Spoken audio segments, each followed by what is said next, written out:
Parole du gouvernement, c'était cet après-midi à 13 heures sur nos antennes. Voyons à présent les contours politiques et géopolitiques de cette décision de retrait de la CEDEAO. Nous sommes allés à la rencontre d'un spécialiste en géopolitique pour en savoir davantage. Explication dans ce reportage signé Youssouf Diakité. Ce dimanche 28 janvier 2024 restera une date mémorable pour les peuples maliens, nigériens et burkinabés. Le retrait de ces trois pays de la communauté économique des États d'Afrique de l'Ouest CEDEAO.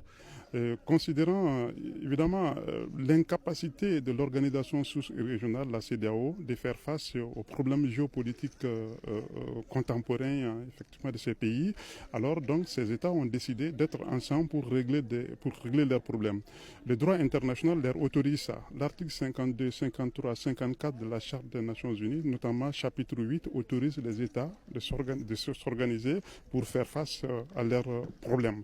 Alors c'est ce qui se passe ici. Avec la création de l'Alliance, ces deux États ont décidé d'aller ensemble pour faire face aux problèmes qui leur sont contemporains. Cette décision des trois États s'inscrit dans une logique de restauration de la souveraineté, de la dignité et de l'honneur des peuples concernés. La volonté de ces trois États, c'est de stabiliser d'abord les territoires minés par des conflits armés de tout genre et ensuite passer vraiment vers des élections paisibles.